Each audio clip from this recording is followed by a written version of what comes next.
안녕하세요. 저는 대전에 살고 있는 30대 중반의 여성입니다. 이 채널의 구독자로만 남아있을 줄 알았던 저도 이곳에 사연을 보내는 날이 오게 되었네요. 저는 얼마 전에 남편과 이혼을 하게 되었습니다. 이혼의 사유는 상대방에게 있었고요. 제 남편이 불륜을 저질렀기 때문이었죠. 물론 남편 놈이 바람을 피웠다는 사실 자체도 충격적인 일이었습니다. 저는 제 결혼의 끝이 이렇게 더러울 거라는 생각을 해본 적이 없었던 보통 사람이었거든요. 하지만 저에게는 그보다도 더 충격적인 일이 있었습니다. 그건 저와 남편 놈을 이혼시키기 위해서 시어머니가 거의 연예인 저리 가라 할 정도의 연기를 펼쳤다는 사실이었어요. 심지어 제가 시어머니를 간병하고 있는 와중에요. 남편 놈이 시어머니의 연기에 적극적으로 동참을 했던 것은 말할 필요도 없는 일이었고요. 더 웃긴 일은 따로 있었습니다. 그건 남편의 상간녀가 이 사실에 대해서 거의 아는 것이 없었다는 부분이었어요. 남편 놈과 시어머니가 연기를 한 대상이 저 하나뿐만이 아니었던 것이었죠. 이런 기가 막힌 일에 다행이라는 건 없겠지만 그나마도 저는 속 시원한 복수를 하고 그 상종 못할 집구석과 헤어질 수 있었습니다. 살면서 제가 만났던 가장 쓰레기 같은 인간들이 제 남편과 시어머니였던 그 사건에 대해서 지금부터 들려드릴게요. 저에게는 오래된 남자친구가 있었습니다. 결혼하기 전까지 그 사람과 6년을 연애했었죠. 6년이 누군가에게는 짧다면 짧고 길다면 길다고 할 시간이라지만 저에게는 상대적으로 엄청나게도 긴 시간들이었습니다. 그 연애 기간 중에서 4년이 넘는 시간을 제 남자친구는 시험 준비를 하면서 보냈었거든요. 저와 사귄 지 1년쯤이 다 되어갈 때 남자친구가 머뭇거리면서 어렵게 말을 꺼내더라고요. 내가 하고 싶은 일이 생겨서 자기 양해를 구하고 싶은데. 하고 싶은 일? 그게 뭔데? 나 회사 그만두고 시험 준비를 하고 싶어. 세무사 시험. 저희가 사귀었을 때 남자친구가 갓 회사에 입사를 한 상황이었어요. 그렇게 저와 연애를 하면서 1년간 신입사원의 시기를 보냈었던 거죠. 그런데 남자친구가 유난히 회사 생활에 적응을 잘 못하더라고요. 자기는 회사 타입이 아닌 것 같다면서 입버릇처럼 말하기도 했고요. 솔직히 말해서 저는 그 말에는 동의하는 편이 아니었습니다. 이 세상에 태어날 때부터 회사 체질인 사람이 몇이나 되겠어요? 회사를 다니고 있는 사람들의 대부분은 본인이 회사와 맞지 않는다는 생각을 아마 날이면 날마다 하고 있을걸요? 저는 당장 회사를 관두겠다는 남자친구를 일단 말렸습니다. 퇴직금을 받으려면 어쨌든 1년은 채워야 하니 2달만 더 참아보라는 것이었어요. 그리고 그 시간 동안 조금만 더 깊게 생각을 해보라고요. 결국 인생의 중요한 결정들은 모두 자기 자신이 내리는 일이겠지만 적어도 후회할 일이 없도록 신중했으면 싶었던 거죠. 남자친구는 일단 알겠다고 대답을 하더라고요. 자기도 1년은 채우고 관둘 생각이었다고 하면서요. 하지만 저는 그때 대충 속으로 짐작을 했습니다. 아마 또다시 같은 이야기를 하게 될 거라는 사실을요. 그로부터 정확하게 2달 후 남자친구는 회사에 사직서를 냈고 그때부터 수험생의 신분으로 시험 준비에 들어갔습니다. 그리고 저는 남자친구를 확실하게 밀어주기로 했고요. 시작을 안 했다면 모를까. 어쨌든 기왕 시작한 일이라면 무조건 잘 됐으면 싶었거든요. 이전까지는 적어도 일주일에 3번은 만나서 데이트를 해오던 저희였지만 이제는 상황이 달라졌죠. 저희는 일주일에 1번, 일요일에만 만나는 것으로 데이트 시간을 줄였습니다. 혹시나 저와 주고받은 연락에 집중력을 잃을까봐 평소에는 공부가 다 끝난 저녁 시간 이후로만 전화 통화를 했고요. 이제 연애한 지 겨우 2년 차, 한참 서로가 좋을 때였기에 보고 싶을 때 보지 못하고 연락조차도 마음껏 할 수 없는 현실이 사실 쉽지는 않았습니다. 그래도 헤어지고 싶다는 생각은 전혀 들지 않았어요. 지금은 그저 남자친구의 꿈을 제 꿈인 것처럼 응원해주고 싶을 뿐이었습니다. 그렇게 1년이 지나가고 또 그 다음 1년이 지나갔어요. 하지만 시험이라는 게 그렇게 쉬운 일은 아니더라고요. 눈 깜짝할 사이에 2년의 시간이 지나갔지만 원했던 결과는 아직 얻지 못한 상태였습니다. 저희의 데이트는 이제 한 달에 2번으로 줄어 있었어요. 남자친구에게 제일 부족한 게 시간 같아 보였거든요. 그나마도 만나는 날들 중 2번에 1번은 카페에서 함께 공부를 하는 데이트가 대부분이었죠.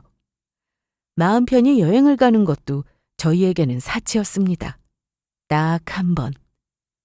저희 3주년 기념일에 부산으로 기차 여행을 다녀온 것이 전부였어요. 미안해, 진영아.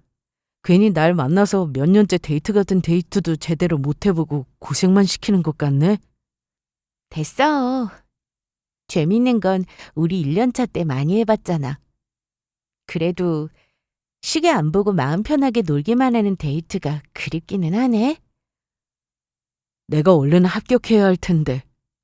합격만 하면 내가 진짜 다 갚아줄게. 자기한테 이거 10배, 아니 100배로 갚을게. 정말이지? 다시 한번 크게 이야기해봐. 나 이거 녹음 좀 해두게. 녹음 안 해도 돼. 내가 다 기억해두고 있어. 그때까지만 해도 저희 둘 다 남자친구의 수험 시간이 이렇게까지 길어질 줄은 꿈에도 모르고 있었습니다. 그 뒤로 남자친구가 합격하기까지는 무려 2년이라는 시간이 더 걸렸었거든요.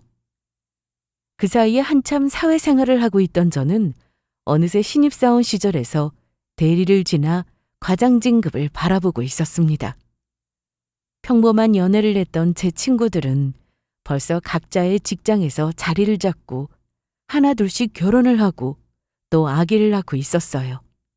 잘 지내다가도 문득 가끔씩은 그런 친구들이 부럽기도 하더라고요. 한 해, 2해가 지나갈수록 제 친구들의 반응은 점점 부정적으로 바뀌어 갔습니다. 수험생 뒷바라지 벌써 몇 년째야.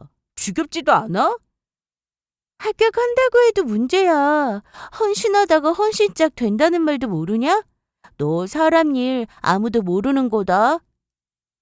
그래, 우리 사촌 언니 남자친구도 4년 동안 고시 공부하는 거 기다려줬더니 합격하자마자 다른 여자랑 선봐서 홀랑 결혼했다더라. 그것도 사귀는 도중에 선보러 나간 거더라고.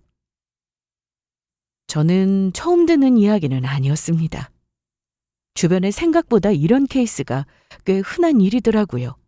그리고 꼭 그런 문제가 아니더라도 끝이 보이지 않는 것 같은 수험 생활에 솔직히 지칠 때도 많았습니다. 하지만 저는 끝까지 남자친구의 옆자리를 잘 지켜주고 싶었어요. 정말 만에 하나 기대했던 결과가 나오지 않는다고 하더라도 최소한 후회는 남기지 않도록요. 사실 저는 그때까지도 남자친구를 좋아하는 마음이 처음처럼 여전했었거든요. 마음이 끝나지도 않았는데 우리를 둘러싼 환경 때문에 그리고 주변의 말들에 흔들려서 헤어지게 된다면 나중에 두고두고 생각이 날 것만 같았어요. 게다가 어차피 약속했던 기한의 끝도 다가오고 있었습니다. 남자친구는 마지막 1년이라고 약속했던 수험 공부를 하고 있었어요. 10년이고 20년이고 공부만 하고 있을 수는 없으니 올해까지만 해보고 안 되면 다시 회사에 취직하기로 저와 약속을 했었거든요. 정말 다행스럽게도 약속했던 마지막 그 해에 남자친구는 결국 간절히 원했던 시험에 합격할 수가 있었습니다. 합격했다는 소식을 전해 듣는 순간 가장 먼저 들었던 생각은 다른 것도 아닌 안도감이었어요. 그 사람에게 내색한 건 아니었지만 속으로는 이번에도 떨어질 수 있겠다는 각오를 했었거든요. 만약에 그게 사실이라면 어떻게 위로를 해줘야 하나, 그 다음 계획은 또 어떻게 세워줘야 하나 하는 생각도 했었죠. 그런데 합격이라니. 원래 이런 기분인가? 너무 오래 기다린 소식이라서 그런지 나 실감이 잘 안 나. 자기도 그래? 사실 나도 그래. 아직도 합격한 게 안 믿겨. 우리 어머니도 안 믿긴다고 하시더라고. 너무너무 다행이다. 그동안 진짜 고생 많았어. 고생은 자기가 진짜 많이 했지. 고마워, 진영아. 나 그동안 자기가 나한테 해줬던 것들 하나도 안 잊고 있어. 그게 기억은 나? 당연하지. 우리 슬슬 준비해서 내년에는 결혼하자. 내가 행복하게 해줄게. 남자친구의 프로포즈는 제가 전혀 예상도 못했던 타이밍에 이루어졌습니다. 나중에 듣게 된 거지만 사실 본인도 그때 프로포즈를 할 생각은 없었다고 하더라고요. 어쩐지 그 흔한 실반지 하나도 없이 고백을 한다 싶더라니. 자기도 그냥 그 순간 갑자기 그 말을 해야 할 것 같아서 하게 된 거라고 하더라고요. 어쨌든 저는 활짝 웃으면서 고개를 끄덕였고 저희는 이제 인생의 다음 단계를 준비하는 사이가 되었습니다. 어머님, 그동안 잘 지내셨어요? 아유, 잘 지냈지. 너희 결혼하기로 했다면서? 어제 갑자기 청호가 전화해서 이야기를 하더라고. 그 소식 듣고 나서 내가 어찌나 기분이 좋던지. 준영이 너랑 결혼한다고 하면 내가 두 팔 들고 환영이지. 예쁘게 봐주셔서 감사합니다, 어머님. 저도 너무 기쁘고 좋아요. 앞으로 어머님한테도 제가 잘할게요. 우리 진영이는 어쩜 이렇게 말도 예쁘게 잘하는지 몰라. 아들도 시험에 합격해 진영이 같은 며느리도 생겨. 내가 말년에 이게 무슨 복인지. 예비 시어머니는 원래 저를 예뻐하던 분이셨어요. 남자친구와 오래 연애를 하면서 예비 시어머니와 함께 셋이서 1년에 두세 번 정도는 같이 식사도 하고 좋은 시간을 보냈었거든요. 대단한 건 아니었지만 명절이나 어버이날 같은 때에 아주 소소한 선물을 챙기기도 했고요. 저희가 결혼하기로 했다는 소식에는 당연히 너무 좋아해 주셨죠. 아유, 그런데 청호가 공부만 하느라고 모아둔 돈이 없을 텐데 너희 신혼집은 어떻게 하려고 그러니? 내가 그 생각만 하면 걱정이 돼서. 하지만 이 결혼에는 한 가지 커다란 문제가 있었습니다. 그건 지극히도 현실적인 문제였죠. 남자친구는 오랫동안 공부하느라 이미 회사를 다닐 때 조금이나마 벌어두었던 돈을 다 써버린 상태였습니다. 오히려 마지막에는 생활비 대출을 받아서 공부를 했을 정도였죠. 그동안 데이트 비용도 거의 다 제가 부담했었고요. 그렇다고 예비시댁이 넉넉한 형편인 것도 아니었습니다. 저희가 결혼할 때 지원해 주실 수 있는 돈이 거의 없는 거나 마찬가지였거든요. 너무 미안하다는 얼굴로 한숨을 내쉬는 예비 시어머니에게 저는 고개를 저었습니다. 걱정하지 마세요. 저희 욕심 안 부리고 형편에 맞게 작은 집에서 시작하기로 했어요. 마침 제가 모아둔 돈이 조금 있어서 어떻게 전셋집 구할 정도는 되고요. 나머지는 저희 둘 다 이제부터 열심히 벌면 되니까요. 예비 시어머니는 제가 복덩이라면서 저를 끌어안고 한참을 우셨어요. 미안하고 고맙다는 말을 몇 번이나 반복하시면서요. 남편과 저는 작은 빌라에 신혼집을 구해서 그곳에서 저희 둘만의 새로운 인생을 시작했습니다. 저와 결혼을 한 이후에 남편은 정말 소처럼 열심히 일을 했어요. 하루라도 빨리 이 작고 오래된 집에서 탈출해서 저를 더 깨끗하고 넓은 집에서 살게 해주고 싶다고 하면서요. 나 오늘 야근이야, 여보. 기다리지 말고 먼저 자. 또? 몇 시에 들어올 건데? 밖에서 밥 먹기 그러면 저녁 해놓고 기다릴게. 아니야, 저녁도 먹고 들어갈 거야. 그냥 당신 밥만 잘 챙겨 먹어. 너무 무리하는 거 아니야? 이번 주 내내 늦게 들어와서 어제도 피곤하다고 했었잖아. 괜찮아. 지금이 한창 바쁜 시즌이라서 어쩔 수가 없어. 열심히 돈 벌어야지 그래야 이사도 가고 우리 귀여운 개똥이도 낳지? 개똥이는 남편과 저만 쓰는 단어였어요. 웃기게도 나중에 낳을 아기 태명을 먼저 쥐어놨었거든요. 조선시대에는 개똥이, 소똥이 같은 촌스러운 이름을 지어줘야 오래오래 건강하다고 생각했다더라고요. 그 이야기를 어디선가 듣고 와서는 남편이 그때부터 자꾸 잊지도 않은 상상 속의 아이를 개똥이라고 부르기 시작했었죠. 개똥이라는 단어를 뱉을 때마다 저희 둘 다 웃겨서 키득거리고는 했고요. 어찌됐건 상상만으로도 행복해지는 이야기였습니다. 언젠가는 넓고 좋은 집에서 남편과 저 개똥이 이렇게 셋이서 즐겁고 행복하게 잘 사는 것. 그게 저희 부부의 목표였어요. 남편이 피곤해서 코피를 쏟아가면서도 열심히 일을 할 수 있는 원동력이기도 했고요.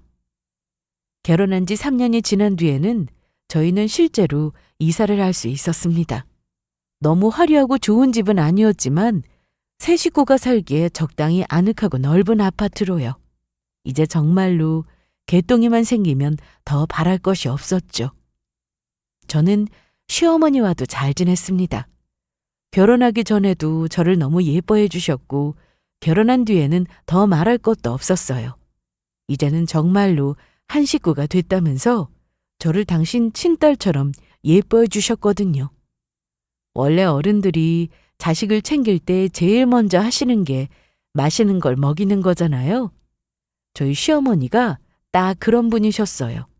맛있는 게 생기면 저부터 불러다 먹이려고 하셨고 제가 좋아하는 반찬을 잔뜩 만들어서 자주 집에 가져다 주기도 하셨고요. 물론 만드시는 김에 남편이 좋아하는 반찬들도 같이 해오시기는 했지만 어쨌거나 저를 생각해 주시는 그 마음이 너무 감사했죠. 어머님, 준비 다 하셨어요?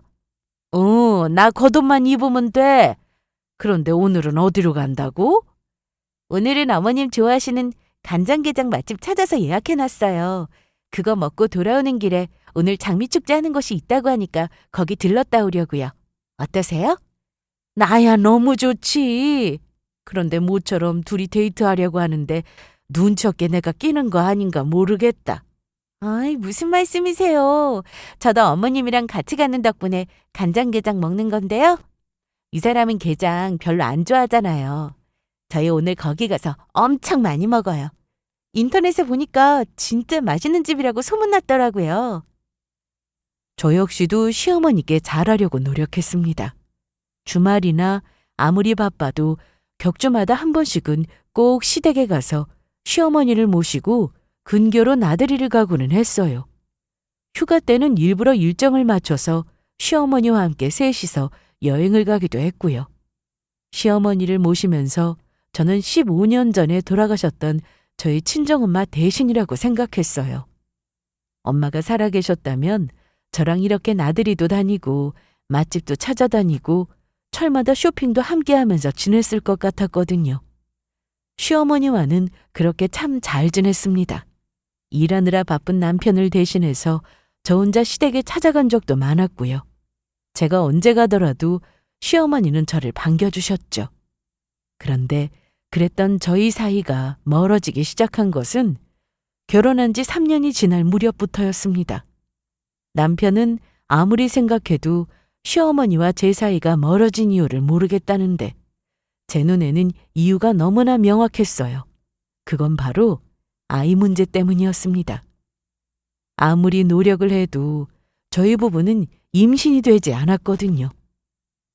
요즘 그 뭐냐?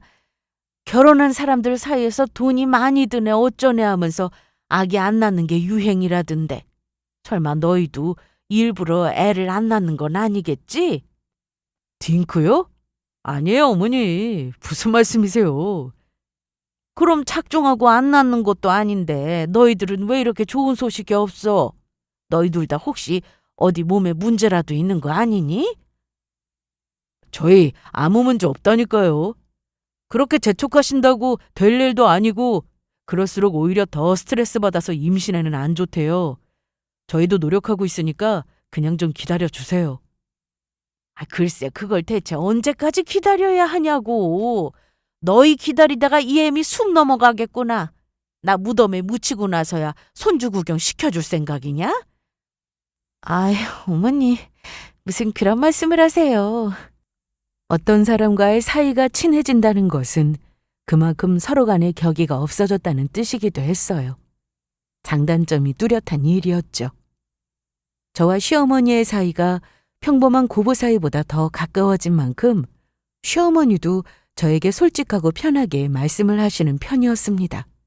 좋게 말하면 숨기는 게 없이 솔직한 건데 나쁘게 말하면 지나치게 직설적이실 때가 있다는 것이었죠.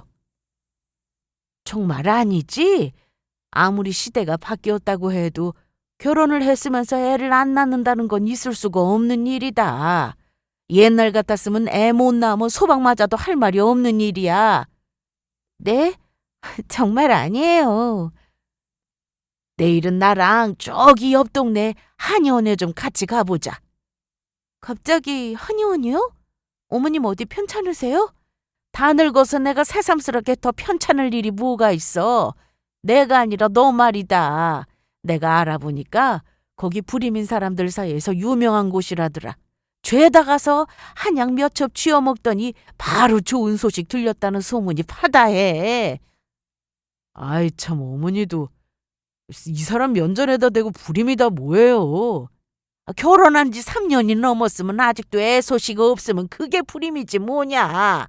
그런 소리 듣기 싫으면 얼른 낳을 생각을 하든가. 아무튼 참말 말고 내일은 시간 비워놔라. 무슨 일이 있어도 거기부터 가봐야 하니까. 저희 시어머니도 아기가 있어서 하시는 말씀은 아니셨어요. 옛날 분이시라 난임 같은 단어를 알려드려도 잘 모르시고 본인도 답답한 마음에 하신 말씀이셨겠죠. 그래서 듣기 좋은 소리는 아니었지만 저도 매번 그러실 때마다 그냥 이해하고 넘어가고는 했습니다.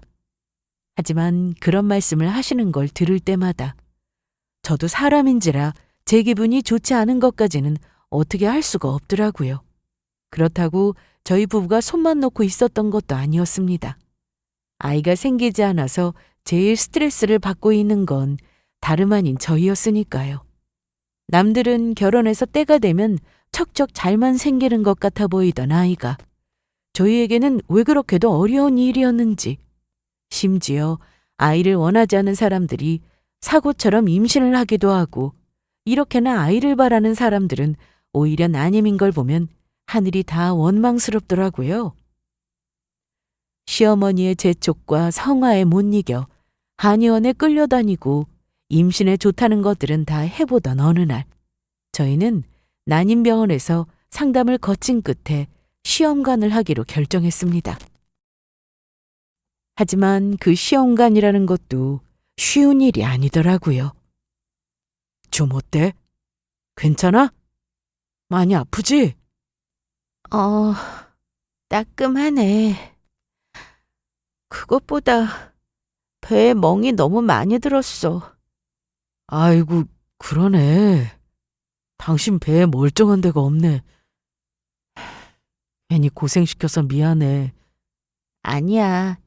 우리 개똥이 만나려면 이 정도는 참아야지. 그래도 개똥이 만나는 게 이렇게까지 어려울 줄은 몰랐네. 그러게. 이 녀석 나와서 얼마나 효도를 하려고 벌써부터 엄마 아빠를 이렇게 고생시키지? 각오는 했었지만 시험관을 할 때의 고생은 이루 말할 수가 없을 지경이었어요. 매일같이 배에 주사를 찔러 넣어야 하는 끔찍한 고통은 시작에 불과했습니다. 저는 시험관 시술의 부작용이 심한 편이었어요. 난자를 채취한 다음에 복부 안에 가스가 차면서 배가 터질 것처럼 부풀어 올랐고 그럴 때마다 배가 아파서 바닥을 대굴대굴 굴러야만 했습니다. 매일같이 달고 사는 편도통도 있었고 하루 종일 온몸이 답답할 정도로 숨이 차거나 열이 나는 일도 다반사였습니다. 배에 복수가 찰 때도 많았어요. 저를 제일 슬프게 했던 것은 복수가 차서 부풀어 오른 배를 보고 아파트 같은 단지에 사는 아이들이 임신을 했냐고 물어볼 때였습니다. 애들이 뭘 알고 하는 질문이었겠어요? 뭣도 모르고 하는 소리였지만 당시에 임신이 안 돼서 스트레스를 받고 있던 저에게는 너무나도 잔인한 질문이 아닐 수 없었어요. 호르몬 변화로 인해서 단지 내에 어린 아기들을 안고 지나가는 부부들의 뒷모습만 봐도 눈물이 나고는 했고요. 각종 부작용으로 나날이 살도 쪘고 몸이 갈수록 안 좋아지는 것을 저 스스로도 느낄 수가 있었습니다. 그리고 결국 잠시 시험관 시술을 중단하기로 했고요. 그때가 이미 4차례의 시험관 시술에 실패를 한 직후였습니다. 고생시켜서 미안하다며 어쩔 줄을 모르던 남편도 이제는 점점 시험관에 시큰둥한 반응이었고요. 잠시 그만둘 때가 되었다 싶더라고요. 시간은 벌써 1년하고도 몇 달이 훌쩍 지나 있었어요. 그 사이에 저희 부부에게는 많은 변화가 있었습니다. 남편은 일을 하느라 점점 더 바빠졌고 저는 저대로 다시 프리랜서로 일을 시작한 상태였습니다. 시험관 준비를 하면서 병원을 자주 가야 해서 도저히 회사를 나갈 수가 없었거든요. 병원에 한 번 가면 대기를 해야 하는 시간도 너무 길었고요. 저는 디자인 전공을 했었는데 다행히도 프리랜서로 뛰는 게 쉬운 편이었어요. 경력을 좀 쌓고 포트폴리오를 만들어서 언젠가는 회사를 관두고 나올 생각이 있었지만 그 시기를 조금 앞당기게 된 거죠. 저는 다시 일을 시작하면서 그래도 조금씩 활력을 되찾아갔습니다. 일단 너무 많이 상한 몸을 추스르는 게 급선무라는 생각에 조금이나마 운동도 병행해 가면서요.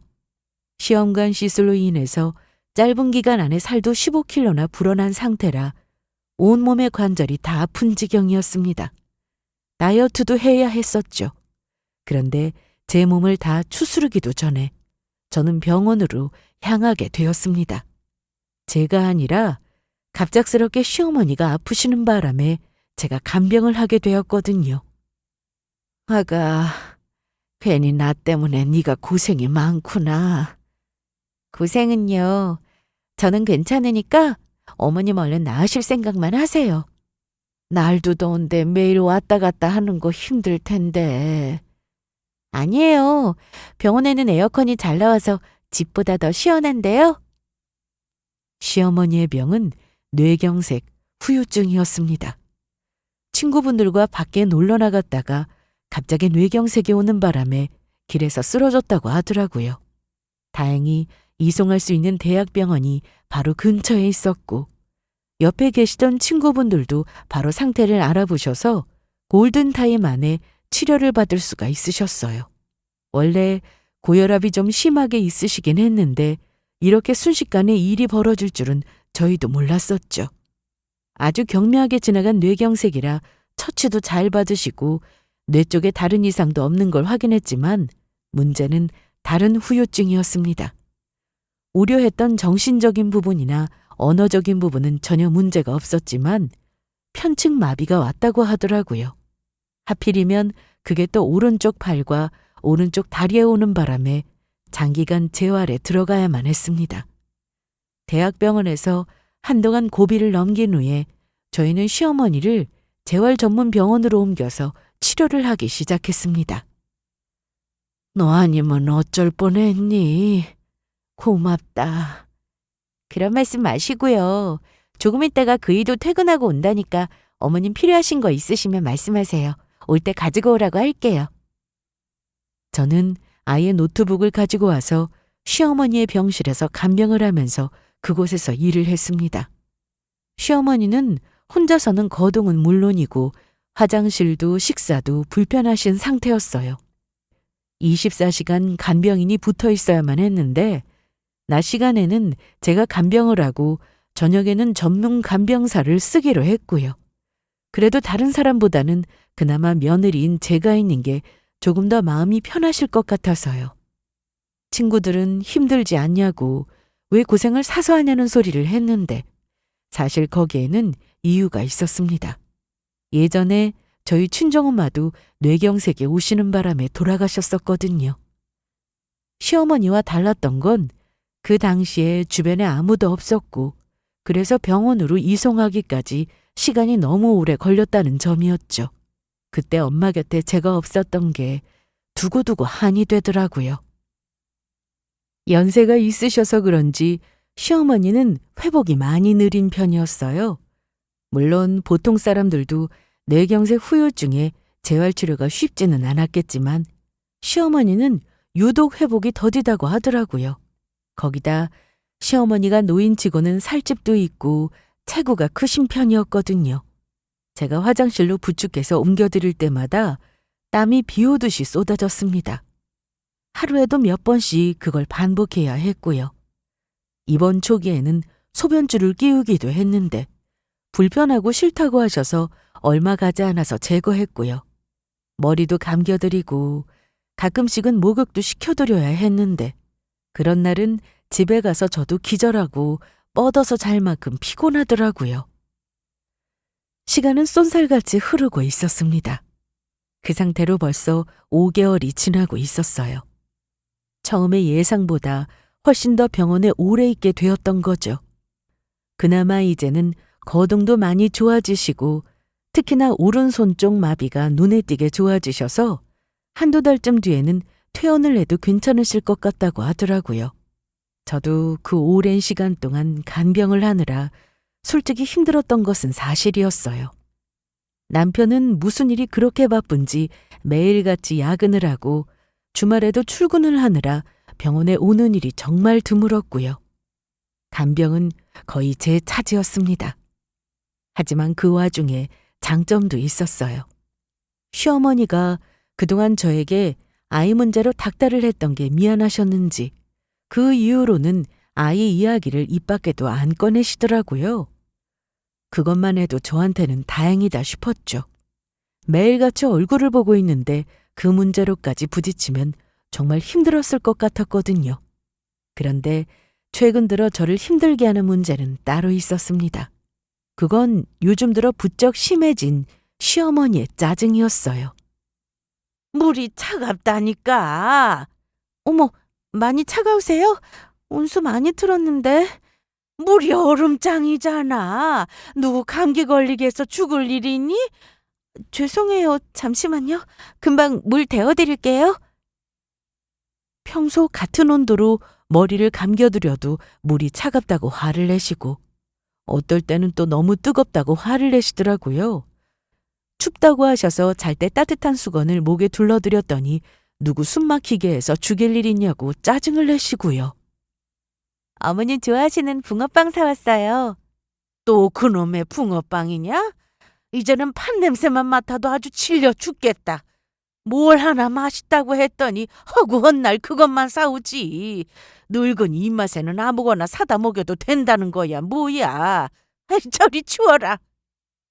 좋아하시던 간식을 사다 드렸더니 질린다고 하면서 그걸 그대로 바닥에 다 던지시더라고요. 바닥을 나뒹굴고 있는 간식을 보는데 순간적으로 저도 화가 났습니다. 시어머니의 갑작스런 그 온도 변화가 이해가 되지도 않았고요. 제가 뭔가를 잘못했나 싶어 돌아봐도 그런 게 전혀 없었거든요. 오죽했으면 같은 병실을 쓰는 다른 환자분 가족들이 저더러 고생이 많다고까지 하실 정도였어요. 그 뒤로도 그런 일들은 비일비재하게 일어났습니다. 혹시 뇌경색 후유증으로 머리에 이상이 생겼나 싶을 정도로 화를 내셔서 제가 잠시 병실을 나가 있기도 할 정도였어요. 실제로 의사에게 물어보고 뇌 CT를 다시 찍기도 했지만 아무 문제가 없다고 했고요. 그래도 저는 아프셔서 그런가 보다 하고 참았습니다. 아무리 재활이 잘 되고 있다고 해도 내 몸이 예전처럼 움직여지지 않는다는 게 얼마나 불편하셨겠어요. 돌아다니기를 좋아하셨는데 오랜 병원 생활이 지겨워서 마음이 답답하기도 하실 테고요. 저는 최대한 시어머니를 이해해보고자 했습니다. 정작 시어머니의 속내가 무엇인지도 모른 채로요. 그러던 어느 날이었어요. 간병을 하다가 저도 모르게 깜빡 낮잠이 들었더라고요. 눈을 떠보니 시어머니가 자리에 안 계셨습니다. 병실에 가셨나 싶었는데 거기에도 안 계셨고요. 저는 깜짝 놀라서 병실 밖으로 달려나갔습니다. 저번에도 시어머니 혼자서 움직이다가 계단에서 한번 넘어지신 적이 있었거든요. 그 생각만 하면 앞이 아찔했죠. 다행히도 저는 옥상 정원으로 올라가는 비상구 계단 쪽에서 시어머니를 찾을 수가 있었습니다. 시어머니의 목소리가 워낙에 커서 멀리서도 들렸거든요. 나도 알지. 그래도 법적으로 얽힌 게 있으니 네가 마음고생이 심한 거. 누군가랑 통화를 하고 계시는 것 같더라고요. 저는 시어머니를 부르려다가 입을 다물고 그쪽으로 다가갔습니다.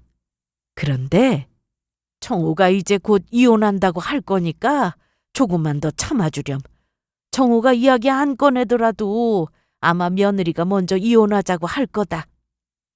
이게 도대체 무슨 대화인지 이해가 되시나요? 저는 도저히 이해가 되지를 않았거든요. 저는 비상구벽 뒤로 몸을 숨긴 채 나머지 대화를 계속해서 엿들었습니다. 그리고 얼마 가지 않아서 그 말이 나오게 된 이유를 알게 되었고요. 남편 놈은 바람을 피우고 있었습니다. 시어머니가 전화를 하고 있는 상대는 바로 그 상간녀였어요. 심지어 저 몰래 셋이서 만난 적까지 있더라고요. 시어머니 옷가지를 가지러 잠시 시댁에 다녀온 적이 있었는데 그 사이 병원에 들러 인사까지 시킨 모양이었어요. 어떻게 이런 일이 있을 수가 있는지. 정말 듣고 있자니 너무 어이가 없어서 숨이 막히고 눈앞이 새하얗게 번지더라고요. 통화 내용을 듣고 나니 그간 이상했었던 일들의 모든 퍼즐이 한 번에 다 맞춰지고 있었습니다. 저에게 밑도 끝도 없이 화를 내고 사사건건 트집을 잡아대던 시어머니의 행동이요. 저를 이혼시키고 본인 아들을 더 좋은 조건의 여자와 재혼시키기 위해 트집을 잡고 있었던 것이었습니다. 제 입에서 도저히 시어머니 간병을 못하겠으니 이혼하자는 소리가 먼저 나오게끔요. 간병을 못하겠다고 하면 남편이 화를 낼 테고 그러다가 다투면 이혼을 하게 만들려는 심산이었겠죠. 제가 미련하게도 잘 참고 있는 바람에 생각처럼 진도가 나가지를 않고 있었던 거고요. 제 눈앞에 언제 제대로 봤는지조차 가물가물한 남편놈의 얼굴이 스쳐 지나갔습니다. 어느 순간부터 바쁘고 피곤하다는 말이 변명처럼 입에 붙어있던 그 쓰레기 같은 인간이 사실 뒤로는 저 모르게 다른 여자를 만나느라 바빴다니 그냥 말이 안 나오더라고요. 심지어 시어머니 간병을 하고 있는 조강지처를 벌인 인간에게도 그런 저를 갈아치우기 위해서 혼신의 연기를 하고 있는 시어머니에게도 저는 참을 수 없는 분노가 치밀어 올랐습니다. 눈이 뒤집혀서 그 자리에서 달려들지 않는 것만 해도 다행일 정도로요. 아무리 화가 나더라도 이 순간에 이대로 뒤집어 엎는 것이야말로 저쪽에서 원하는 일이라는 걸 본능적으로 알겠더라고요. 저는 바로 친한 친구에게 연락을 했습니다. 그 친구의 남편이 이혼 전문 변호사였거든요. 지금까지 있었던 일들을 모두 설명하고 앞으로 제가 어떻게 해야 할지에 대해서도 자세한 상담을 받았습니다. 이제 남은 것은 완벽한 이혼과 복수뿐이었어요. 저는 소개를 받았던 흥신소에 연락해서 뒷조사를 지시했습니다. 조사한 바에 따르면 결혼 직후부터 계속 사모님과의 사이가 안 좋았다고 상간녀에게 거짓말을 한 모양이더라고요. 사실상 별거 하면서 따로 산 지도 오래됐다고 했고요. 그래요? 네, 결혼도 사모님이 매달려서 하게 된 거고요. 저쪽에서는 아이도 워낙에 사모님이 갖고 싶어 하시는 바람에 하는 수 없이 시험관까지 한 줄 알고 있고요. 기가 막혀서 정말. 흥신소 직원의 말에 저는 헛웃음만 나오더라고요. 저 이야기들 중에 그 어느 것 하나 사실인 게 없었거든요. 결혼도 남편이 먼저 하자는 말을 꺼냈던 거였고 아이 역시도 저보다는 시댁에서 그렇게 가지라고 닥달을 했던 것이었는데 상간녀는 이 사실을 전혀 모르고 있는 눈치였다고 합니다. 하긴 저처럼 따로 사람을 써서 뒷조사를 하지 않는 이상해야 어떻게 이 모든 사실들을 알 수가 있겠어요? 작정하고 저를 속이는 사람들 사이에서 말이에요. 저는 병원에 다시 그 인간들이 나타날 때를 기다렸습니다. 그리고 그때는 생각보다도 빨리 찾아왔어요. 남편 놈한테서 전화가 왔거든요. 저와 병원 교대를 하겠다면서 저더러 오늘은 일찍 집에 들어가라고 하더라고요. 제가 병실을 빠져나오고 얼마 후 남편 놈이 상간녀와 함께 그곳에 나타났습니다.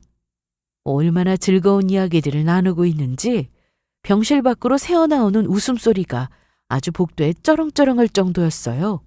한참 동안이나요. 조금 뒤 상간녀가 전화를 받기 위해 병실 밖으로 잠시 나왔습니다. 물론 그 전화는 제가 흥신소 직원에게 시킨 것이었어요. 상간녀가 딱 한 번만 밖으로 나와주면 되는 것이었거든요. 그 사이에 저는 병실 안으로 들어갔습니다. 어머님, 여보. 당신이 여기 왜...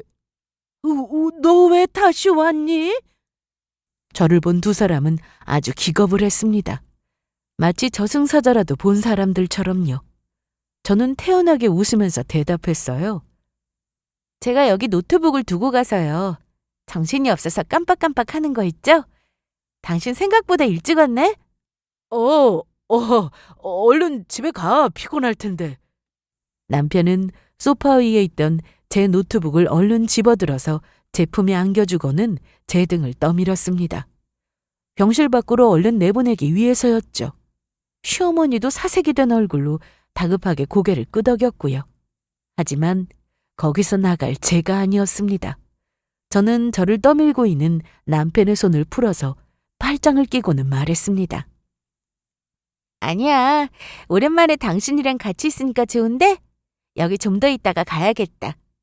뭐하러 너까지 여기 있으려고 해?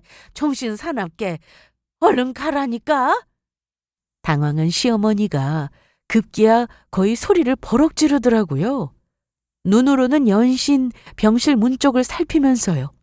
혹시라도 상간녀가 돌아와서 이 모습을 보게 될까봐 안절부절 못하는 모습이었습니다. 저는 일부러 눈치 없는 척 더 활짝 웃으면서 냉장고에서 과일을 꺼내왔어요. 아무리 어머님이 가라고 하셔도 저 안 가요. 어머님 요즘 저한테 부쩍 짜증이 많이 느셨어요. 알고 계세요? 그래도 아프셔서 그런 거 저도 다 이해해요. 저희 엄마도 돌아가시기 전에는 저한테 짜증을 많이 내셨었거든요. 아니 얘가? 나 여기 있으니까 옛날 생각이 많이 나더라고. 여 병실에 젊은 남편이 입원을 했는데 그 와이프랑 나랑 친해졌거든? 이야기 들어보니까 우리 젊었을 때랑 비슷하더라. 거기도 당신처럼 남편이 오래 시험 공부를 해서 와이프가 뒷바라지를 했다더라고. 내가 4년을 넘게 했으니까 나보다는 적게 했지만. 갑자기 지금 그런 얘기를 왜 해? 그냥 그 사람들 보니까 우리 생각이 많이 나서. 솔직히 당신이 시험 공부를 오래 해서 그렇지 그것 빼고는 나한테 엄청 잘했었잖아. 시험 합격 소식 듣자마자 나한테 결혼하자고 대뜸 프로포즈하고. 나 그때 진짜 당황했었는데. 알겠으니까 나가서 이야기해. 남편은 흔들리는 동공으로 연신 문 쪽을 바라보면서 저를 병실에서 끌어내려고 애를 썼습니다. 그럴수록 저는 자리에서 꼼짝도 하지 않은 채로 과일을 깎으면서 말을 이어갔어요. 당신 내가 좋아한다고 결혼하고 매일 하루에 한 송이씩 꽃 사들고 왔던 거 기억나? 그러고 보니까 요즘은 그거 왜 안 줘? 내가 돈 아깝다고 해서? 이 사람이 왜 이래 정말. 여기서 이러지 말고 나가자니까. 왜 자꾸 나가자고 해. 과일이라도 먹고 가. 참, 당신 그것도 생각나? 작년에 우리 둘이 세부 여행 갔을 때 저는 상간녀가 돌아올 타이밍에 맞춰서 끝도 없이 이야기 보따리를 풀어냈습니다. 그동안 제가 남편의 기나긴 수험생활 뒷바라지를 했던 것도, 결혼생활 중에 남편이 저에게 그렇게 잘해준 것들도, 최근에 멀어지게 되기 직전까지도 우리가 얼마나 서로를 아끼고 사랑을 했었는지를 전부 다하여. 남편과 시어머니는 제 입을 막으려고 애를 썼지만 작심하고 이야기를 풀어놓는 저에게는 전부 다 소용이 없는 짓이었습니다. 제 예상대로 상간녀는 제가 병실을 나설 때까지 들어오지 않았어요. 그 뒤로도 한참 동안을요. 아마도 문 뒤에서 저의 모든 이야기를 다 듣고 있었겠죠. 저는 이튿날 흥신소 직원이 알아온 번호로 상간녀에게 따로 연락을 했습니다. 어제 일로 상간녀도 어느 정도 마음의 준비를 한 모양이더라고요. 저를 만난 그 여자의 얼굴은 이루 말할 수 없을 정도로 어두웠거든요. 이렇게 갑자기 만나자가 온 건 해줄 말이 있어서예요. 괘씸하기는 한데 한편으로는 그쪽도 불쌍한 사람이다 싶어서요. 불쌍하다고요?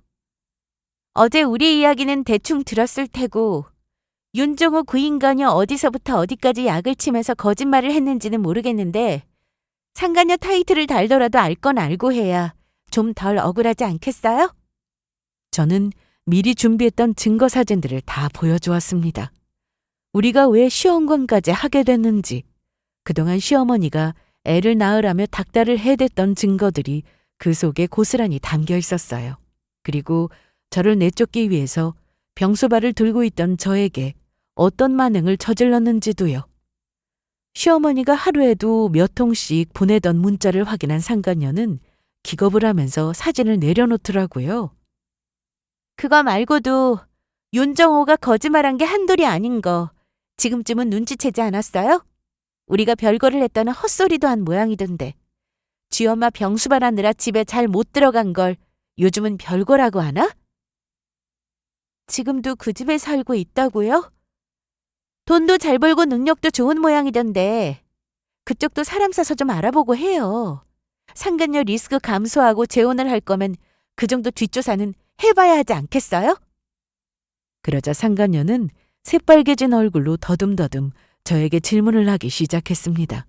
저는 그 궁금증들에 하나하나 답변을 해주었고요. 내 남편 놈이 했던 수많은 거짓말들이 전부 다 들통나는 순간이었죠. 남편 놈이 상간녀에게 차이고 돌아온 건 딱 그 이튿날 저녁이었습니다.